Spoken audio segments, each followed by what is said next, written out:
Welcome back. Bit of a hullabaloo in the past few weeks over the census. Not usually a big political area. It was because there were going to be questions on gender and sexual identity. Then there weren't, and now there will be again. Explaining all that for us now. Joining the panel with this easy job is the Labor MP's Special Envoy for Social Cohesion, Peter Khalil. G'day, Tom. Is this a bit embarrassing? Were you trying to figure out as much as we were what was going on with all of this? No, I mean, I think the government made a decision to set the topics for the census, which is still a couple of years away. The ABS works through the questions as part of their methodology.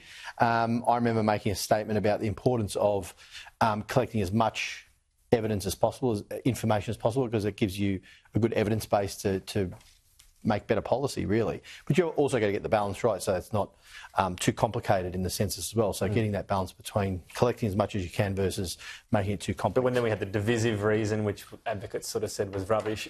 In your seat, is this the sort of thing your antennae pick up on now because you're trying to...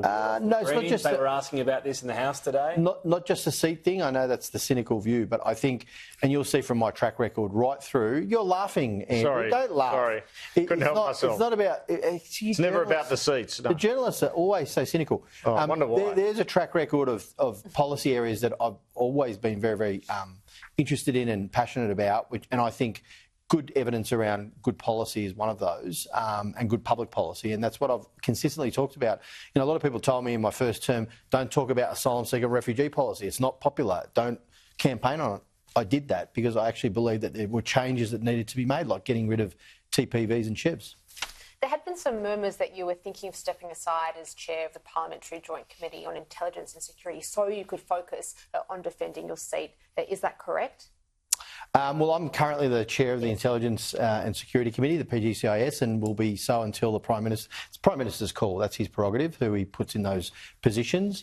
And so I'll serve until at such time as I think and he thinks that it's time to make a change. OK, and speaking of your seat, following the recent redistributions, you're now going to have an even bigger challenge on your hands. Would you consider running in Maribyrnong after Bill Shorten departs? Well, we're on live TV, aren't we? So I think we're here to make an announcement and say to all of you and those watching that I will be running as a member for Wills. I knew you were going to say. Because, and I'll tell you why, Andrew, because I've served that community for almost 8 years now. It's a wonderful community. I'm their representative. Politics is a tough game. But all the community groups, the sporting clubs, the schools, the people that I represent, the individuals, I've served them and I want to continue to serve them. Is there any risk with Maribyrnong? You know, people have spoken about the Greens in the context. No, I think, well, all politics is contested. So you've got to do your job, you've got to represent, you've got to articulate what you stand for and what your party stands for, and the people make that decision. So, you know, I go into every election starting from that basis, first principles, work hard, and articulate what you stand for and the people... When it comes to the Greens, today I just want to put that question that was from the member for Brisbane to the Prime Minister about the census, and the PM reminded the member for Brisbane that he was the first person to ask a question in terms of rights for same-sex couples and individuals back in the 1990s. As you look at that and some of the lecturing from the Greens, how does that go down with elements of the Labor Party, given the long history on these issues? Did you say lecturing? Lecturing. Lecturing. I thought you said hectoring. But look, hectoring or lecturing. It's a good question to ask the Greens political party members, because what about you? You're up for a fight. I've gone up against them every one of my elections that I've elected. So how do you see that? So for me, I think the obligation and the responsibility of parliamentarians, representatives, is to be a political leader, not just a politician. And for me, those groups, the political populism, whether it's on the far end of the right spectrum or the far left, that use politics, manipulate politics for short-term political gain. That's a kind of a populism. You've got to ask the question, why are you running these positions? Why are you pushing these things? Is it for short-term political gain, or is it because you really believe in the contribution you're making to making Australia a better society or Australia a better country, making the lives of the people that you represent better? That's why I'm in the game. And it doesn't matter that there is a contest there, because that's part of politics. People get to see that contest of ideas, and as they should. And I just think we have an obligation to be leaders in that space, because there's a lot of distrust around democracy and our institutions, and we need to actually stand up for them.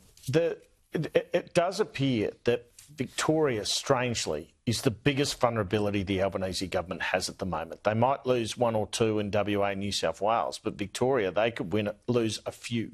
And it's because of the performance or perceived performance or popularity or lack thereof of the state government. What's your view on that? Well, you're making an interpretation, Andrew, and I know that there's a great joy in doing these parlour games about where seats are going to go 10 months out or 8 months out from election. I don't agree with that. I think in Victoria, well, every seat is different, actually. Like, you know, whether it's in Victoria or other states, every seat has its individual characteristics, has its own issues. There are local issues. All politics is local. You know, I go out and door knock. People are talking to me about safety for their kids on the roundabout or whatever it might be in the local area, in Pascoe Vale or wherever I'm door knocking. So I actually think every seat is different. And I don't think you can make these sweeping suggestions that this is going to go one way or the other. It'll all make sense, frankly, on election day or election night as to how we've gone, and there's a lot of water to go under the bridge. On this point, there seems to be a lot of internal frustration within Labor about its inability to sell its sort of wins and successes. You're a straight talker. Where do you think the government's going? I like that. I'm a straight talker. No, I think, look, there is a real challenge with communications. There's no doubt about that. And I can't say it's just on us, because I think the environment has changed so much as well. That's a factor that everyone, I think, understands, the fragmentation of the media. Like, I don't know how many people are watching this program. I hope thousands are watching this. But the fact is, there's probably another 10 or 15 platforms where information is being disseminated, and some people will not ever see anything I've just said on this. So, and you cannot physically get to every platform effectively, I think. And so messages, even if we articulate them well, sometimes are not getting through.